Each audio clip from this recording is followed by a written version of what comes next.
usual choice is not between the good and the bad, but between the bad and the worse.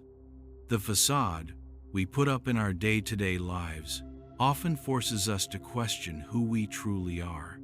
The strongest of resistances begin when thoughts turn into beliefs and beliefs into ideals. Beliefs are important. After all, good or bad, plenty of people are willing to die for those.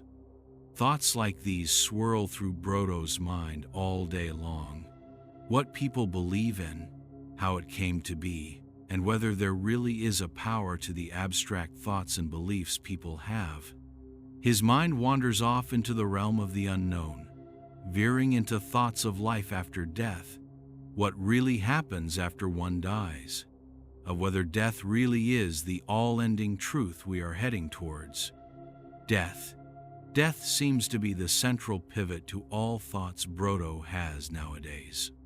He doesn't necessarily think about ending his own life, but there has been a recent surge in his thoughts about death, Brodo realized. Expected, after all.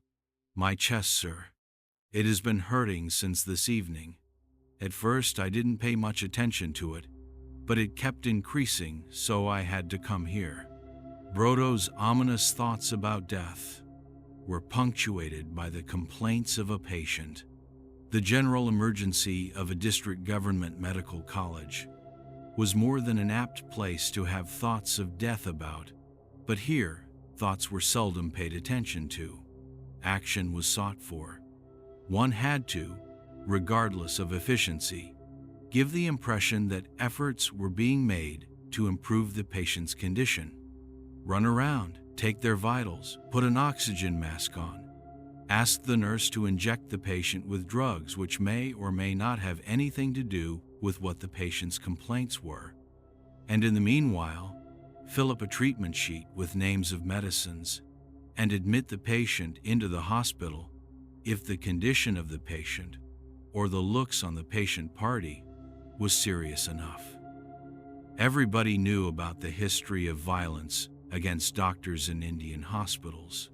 Doing right by the patient and doing right by oneself as a doctor walked along a thin line here. Couldn't ignore either.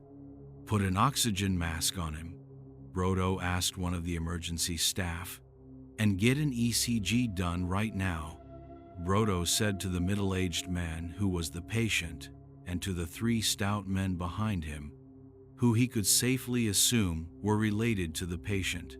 Their tense faces relaxed, perhaps seeing something of substance being done for their patient, while Brodo, in his own mind, breathed a sigh of relief. It's like a game, a dangerous game, and each patient was its own challenge. He seemed to have navigated this one safely.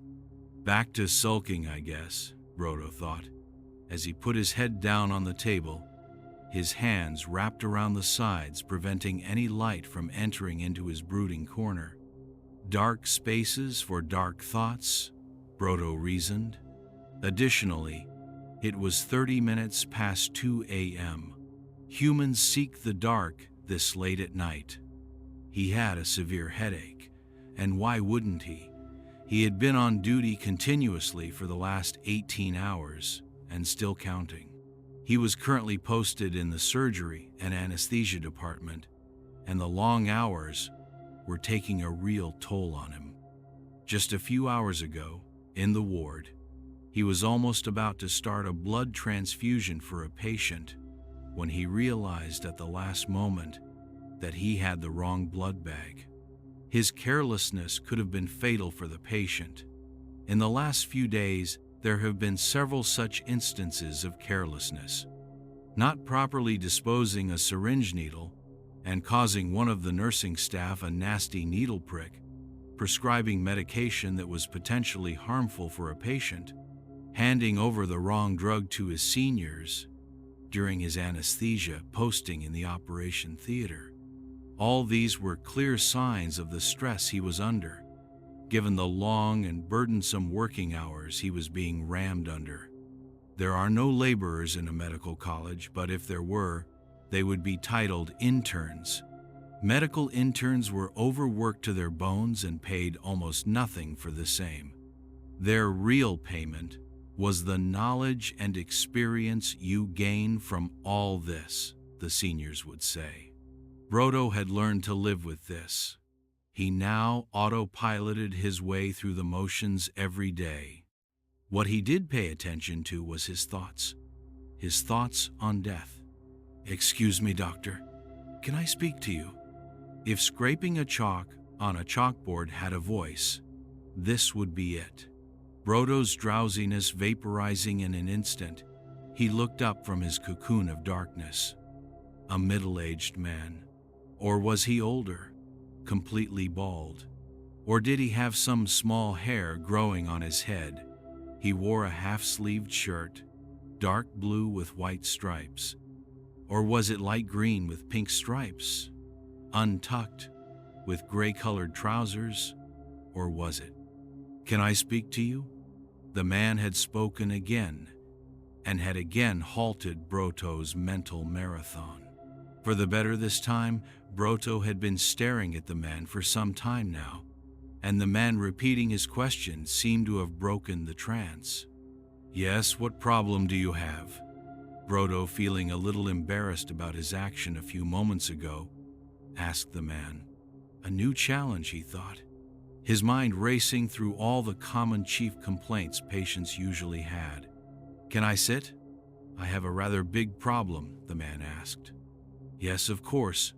Brodo would rather this man left that instant after realizing he had mistaken the hospital to be the bank and the doctor to be the manager, but banks probably did not remain open this late at night.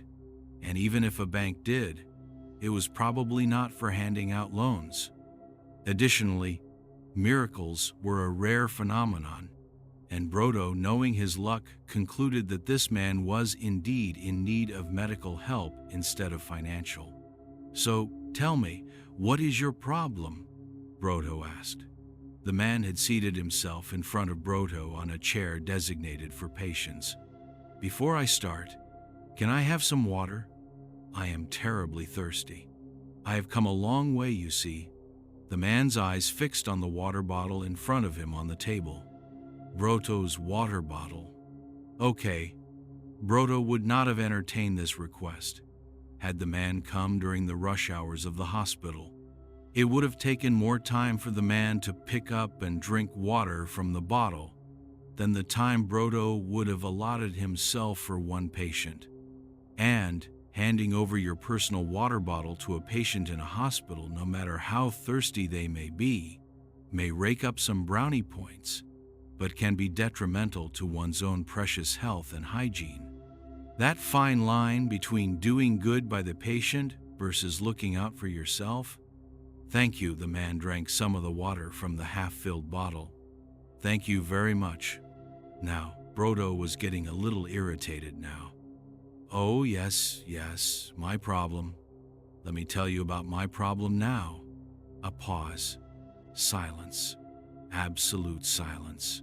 It was dead of the night, and the dead were here, all around, howling, wandering through the corridors of the hospital, carrying on them the weight of all the dead hopes and dreams their loved ones had once conjured up for them in their lifetimes. "Brodo, I think your problem is bigger than mine right now. What you are going through cannot be easy." Taken aback, Brodo stared at the man with an intense gaze. Eyes are the mirror to the soul, it is said, and at that moment, Brodo's eyes communicated with excellent precision a mixture of genuine confusion and shock. The man's eyes, on the other hand, revealed nothing. A dead stare, and yet so intent, a hollowed-out shell he looked like, with no soul, and yet strangely expressive, as if his eyes, instead of being a window to his soul, was a window into a vast abyss of nothingness, like a steep cliff overlooking a huge sea, with the horizon far away in the dark. At least the man, knowing his name, he could reason out. Brodo was wearing his surgical scrubs, which had his name sewn over his left pocket. "Dr. Brodo Banerjee, it read, a fact his batchmates had regularly made fun of. Anything ever goes wrong and the patient party start looking for a doctor to thrash, you will be sitting ducks. Can't back out wearing something like that, his friend Arkisman had said, laughing. But what Brodo was going through, how would this man know anything about that? Or was this some high-level play by someone out to play a prank? Brodo definitely did not know this man. He was sure he would remember a man who looked like this. You look surprised. As you should, naturally. You have never seen me before, nor have you heard of me. And for me to drop in at such an inconvenient time, this must be quite the shock to you. Ayu. Chalk scraping on the board stopped. The man looked intently at Brodo. A wry smile had curled up at the corner of his lips. Sorry, do I know you? Brodo, finally coming back to his senses, asked the man. Like I said, you don't. Yet, in some way, you do. You always have. At least since that incident. Who are you and what are you talking about? Brodo cut short the man's intentionally vague and puzzling speech. The man leaned back, resting on the chair, eyes still on Brodo. His lips still wore that strange smile. It hasn't been easy for you. A death in the family is devastating, and a premature death at that. The man stopped. Brodo looked at that man. The man looked back. Again, a prolonged silence ensued.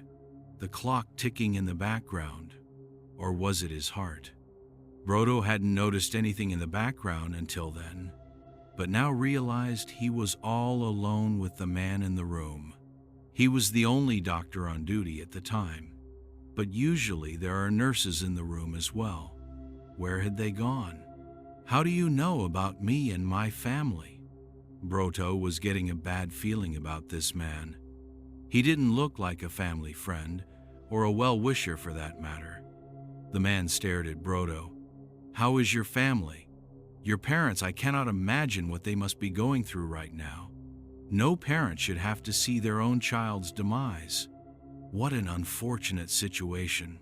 How do you know about my brother's death? Who are? I know a lot of things, Rick. I know, for instance, that you haven't spoken to your parents since your brother's accident, or the fact that you consider yourself responsible for your brother's death. You suffer every day, every moment for it. You wish you had. Enough. Brodo's voice cut through the silence like a pointed knife. Brodo was surprised by the volume of his own voice. He hadn't realized when he had stood up, when his body had started shaking, his fists clenched. I don't know how you know about my brother's death or about my family, but stop talking nonsense. Just stop. Stop talking about my family and my brother. Brodo stopped. He was still shaking. Tears welled up in his eyes. He sat down. This was no ordinary person, Brodo realized. How did he know so much about his family? About his brother's accident? And Rick? Only the people close to him and his family knew and called him by that name. Not even all his friends knew about his nickname. And his brother. A painful memory, Brodo flinched. It has been exactly 3 months, Rick. You cannot keep hiding behind the pain all your life, can you now? The man's sinister smile widened. How do you know about that? How do you know so much? Brodo asked, clearly shaken to the core. He was dealing with his brother's untimely death, and every day felt like a chore, a dreadful and heavy pain to do even the simplest of tasks. Brodo had hoped his routine would take his mind off the pain. It had, but the pain did not go away. It never does, Brodo had concluded. He had to live with the pain, the gaping hole in his chest for the rest of his life. He would just have to get used to the pain. But for a stranger to just barge in suddenly and peel off the little scab of healing his mind had secured over the last month, it was all too much for him. He felt the hole completely ripped open again, gaping, bleeding. His mind was bleeding. His eyes welled up with water, tears rolling down his cheeks. That accident wasn't your fault, Rick. You had only just began teaching your brother how to drive. It wasn't your fault that he snuck out in the night with the car. A highway at night can be a challenging place to drive, even for experienced drivers, with so many trucks and heavy cars on the road at that time. The man stopped, the smile still intact, his empty eyes still very much on Brodo. The words he offered were kind, and yet Brodo could feel that his intention wasn't. It felt like the empty words of consolation from a loan shark, after hearing the losses the man he had lent money to had to face, before inevitably threatening the man to return said money with the interest amount. Something ominous was coming. There was an eerie silence all around. Sure, the time of night warranted that. Even a busy hospital emergency found spells of complete silence at this time. Humans rested and horrors roamed around. Brodo seemed to have found company with one of those horrors. It was my fault. I was the one who got him into that whole driving thing. He was not even into cars. I just wanted him to be self-sufficient, to enjoy cars as much as I did. He did not want to. I forced him into it. I forced him to do it all. It was my fault.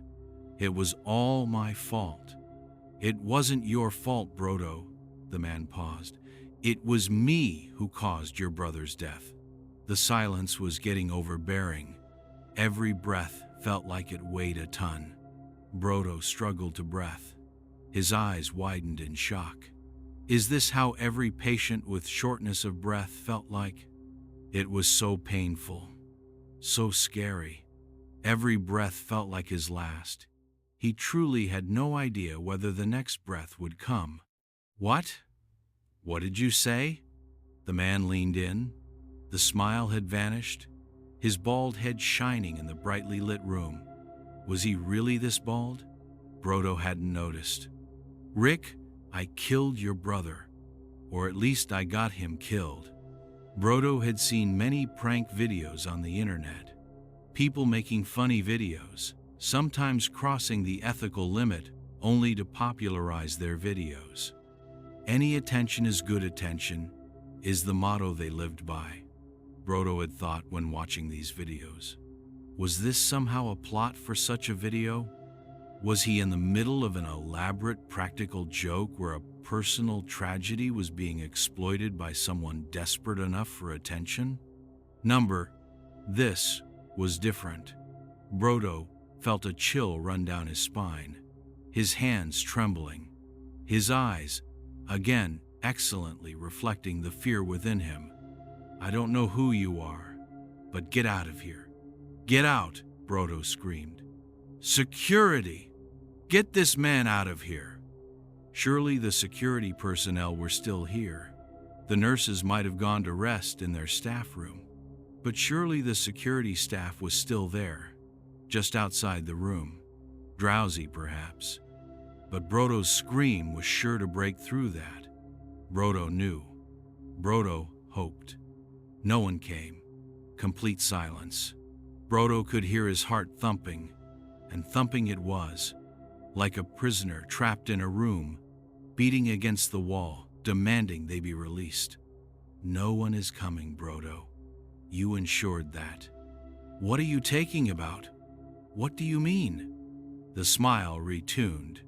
It was even wider now. You killed them, Brodo. You killed them. His eyes were no longer lifeless. They teemed with life, or something sinister. Death. You have been nothing short of excellent, Brodo. Such efficiency. You truly are my greatest creation. Brodo was growing numb now. His thoughts were distorted, or he wasn't thinking at all. In fact, he did not know what was happening. You are still not completely out of your shell, so you must be confused. Very confused even. Scared, in a haze. Snippets of memory. Something was peeking around in his mind. He could remember something, like frames from a horror movie. He had done something. Brodo could feel it. He had done something evil, very evil. But what was it, and why? You mixed a drug in the water of the humidifiers of the oxygen tanks. A harmful drug, extremely harmful in large concentration, and fatal in the concentration that you mixed the drug. Brodo stared, blankly. Now he was the one who looked lifeless. That last man that came to you, remember what you had asked the nurses to do? Brodo ran towards the door. He slid the door open. I can't live like this. I just can't. It hurts so much, Amal. It hurts so much. Every night, Brodo could hear the helpless wails of his mother, his father's unsuccessful attempts at consoling her, and his own guilt weighing down on him. Every day, every night, every moment, since Ricky's death. Brodo remembers every moment of that night and the transpiring morning. He clearly remembers the ticking sound of the clock that night. For some reason, he could not sleep that night. Perhaps in some vast interconnected hive minds of subconsciousness, Brodo had already somehow come to know of what was to come, or what had already happened to his brother. The phone rang. His father's phone. He hated that tune. He had asked his father to change the ringtone many times, to no success. A blank. Next thing Brodo remembered is rushing down to their car with his parents frantically. His mother's screams, crying, asking his father what was really going on, where Ricky was, whether he was okay or not. Everything after that was a blur, a dull blur. The hospital, crying, phone calls, more crying, sleepless nights. And then one day, the ominous news of his brother being no more. Nobody blamed Brodo for his brother's death. His father, his mother, his relatives. Perhaps everyone was too busy grieving. Or maybe the accusations were hushed enough to not reach Brodo's ears. In the end, it didn't matter. He blamed himself. And no amount of grief could hush his inner voice screaming every moment, accusing of killing his brother, accusing of causing so much grief to his parents, to his family. Locking himself up in his room, all Brodo could do was grieve. Laying on his bed, he remembered his brother. Ricky was going to get into college that summer. He had performed outstandingly in his higher secondary examinations. Brodo remembered how they had celebrated Ricky's results, and him subsequently getting into a prestigious college in Delhi. His parents wanted him to follow in his brother's footsteps. Ricky had been adamant on studying literature, and Brodo had wholeheartedly supported that. He knew of the horrors of the medical profession, and did not want his brother subjected to the same. Brodo laid on his bed all day. He felt numb. He grieved and grieved, hoping time would soothe the pain. It didn't. Every day was worse than the last one. His parents' helplessness, the lingering memories of his brother everywhere. It was hell. He began looking for something, anything that could help him with the pain. He spent all day on the internet. Death, spirits, the occult. He searched up everything. He kept looking for days. He had stopped bathing. He barely ate. His aunts, uncles, and other relatives were there. Their constant push was the only reason he ate anything at all. All his mind was now into looking up ways to soothe the pain. He had diverted his pain and kept himself busy by looking up all manners of stuff from the internet until one day he found something. A ritual. Some kind of a reanimation ritual. This was in a corner of the internet that Brodo had spent days to discover. It wasn't easy to get it. Brodo was a man of science. He may have been somewhat forced into medical studies by his parents, but science overall had always been something he rigorously followed. He had been its disciple for more than a decade. As such, something found on the internet was scrutinous enough for someone like Brodo, let alone some ritual to bring back the dead. But grief finds a way to melt even the strongest of convictions, bend the will of the strongest of currents. And out of this pain and sorrow is born desperation. The desperation to do anything to curb the very pain which birthed the helplessness. Goddess Kali, the goddess of death and rebirth, the goddess of destruction and reformation, an ancient ritual dedicated to her, apparently created by highly powerful tantrics, could help communicate with the dead. It was fake. Brodo knew it. But what was the harm in trying? Brodo spent days gathering the ingredients and materials needed for the ritual.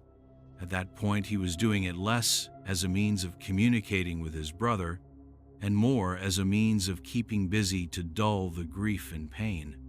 The instructions were surprisingly detailed and very clear, no ambiguousness in the steps. Simple language, each step broken down, and whenever Brodo had any confusion, he found the answer to that exact problem in the manual. It was as if the manual had been written for him, just for him. An eerie thought. But Brodo was too far down the rabbit hole to turn back by then. A dark and silent night. The garden outside their house. A light drizzle had started. Brodo had arranged for a plastic cover. He set up the materials for the ritual: wood, candles, coal, a sign made on the ground, incense sticks, and a dead goat. He had to spend a long time convincing the mutton shop owner that he needed a dead goat with its decapitated head and blood in a container. The alternative was buying a goat and arranging all that himself, but he well knew that he could not bring himself to kill an animal like that, let alone decapitate it and drain its blood. Arrangements done, the manual followed, the ritual started. The drizzle changed into a downpour. What an apt weather for something like this, Brodo had thought. Although he was doing it for Goddess Kali, Brodo felt as if this was something more sinister. Although he had full confidence in all of it being fake, but he just wanted to stay away from his brother's memories for the time. Anything but that. And if a ritual with a dead goat and its head in the middle of a rainy night was the price he had to pay for a few hours of a diverted mind, he was more than happy to comply. As Brodo began the last verse in the ritual, the winds suddenly picked up in speed. The plastic covers were swinging in the wind, doing their best in protecting what little dryness remained inside. It was too much for the candles, however, as the little flames of light blew off with the wind. And with that came darkness, complete darkness, as if an indication for the last bit of Brodo's sanity and old life vanishing, and him descending into the darkness of something ominous, something monstrous, his life never to be about the same from then onwards. Brodo could see something, a light, and a person lying down on the ground. Or was it a floor of a room? Or was it multiple people on the floor? Multiple lights? The brightness increased. A stretcher in the distance. Or was it? Brodo felt dizzy, his head spinning. His legs felt like jelly. Wobbly, weak, his legs gave away. As Brodo collapsed on the floor with his hands still on the handle of the glass sliding door of the emergency room. A strange smell, a stretcher, a man on it. His eyes wide open, the horror on his eyes perfectly evident. He lay completely still, his mouth wide open. The blood coming out of his eyes and his mouth had dried off, leaving behind a dry, dull, red trail of death. his hands dangled by his sides. Lifeless Brodo was sure about it. A similar fate seemed to have followed a dozen other people around the man, who all lay on the floor around the stretcher. Lifeless Brodo was sure about it. Brodo recognized the man on the stretcher, the same man he had asked to get an ECG done. The nurses and the security personnel all lay on the floor, along with the other staff on the ground floor of the hospital. It was a corridor of death. When he started gasping after the oxygen mask was put on him, the nurses came out to deal with it, along with the other staff. What they did not know was that they were breathing in that same poisonous gas, leaking from the oxygen tube, coming from the humidifier. How could they? They were too busy to notice. Which was exactly why you chose a patient like him to start the ruckus. Amazing. Such creativity. You killed all of them at the same time. As for the people who tried to escape, well, the three stout men Brodo had seen accompanying the first patient emerged from the corner, their faces bloody. Not their blood, Brodo could sense, and not their patient either. They are my disciples, Brodo. They did a great job of holding down the ones who tried to escape. As for you not hearing anything, that's all me. What a fabulous way for everything to be coming together. The man began to laugh. A resounding laughter, echoing through the empty hospital corridor, bouncing off the blood and the lifeless corpses of all the innocent people Brodo had killed. His laughter shaking the entire hospital, the man's overflowing hair swinging from one side to another. Wasn't he bald? Or maybe he wasn't. Brodo wasn't sure. Brodo remembered now, of visions, of seeing something around him, of hearing voices in his head, days after the ritual. He had unleashed something evil onto the world through the ritual. Something truly evil. It was one of my disciples who was driving the truck that night. Poor man. He had lost his son a month before. You know, he had performed the same ritual. The same one. That's how it spreads. This entity latches onto grieving and desperate people, and the ritual solidifies the bond. In turn, it makes the person do heinous things, spreading grief and horror, and thus the entity thrives on. You know, not everybody processes grief the same way. Some get overtaken, some push through it, and some are never able to move on. A rare few, the man's eyes now glistening, pointed at Brodo. A rare few will get so desperate that they would do anything to bring back the dead. I sense that. And for those select few, the ritual appears. The ritual to propagate my horrors, to spread my influence. And in time, the man's hand now on Brodo's shoulder, in time they give in, becoming one with me. No soul, no body, intangible spirits of horror. The man's eyes sparkled, a huge grin on his face. Now, Brodo, the man's voice almost a rasping whisper now. Now for the rest of the hospital.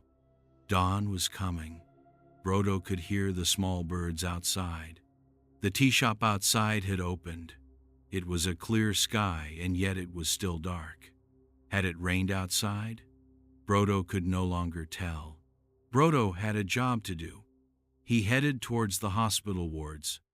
A smile curled at the corner of his lips.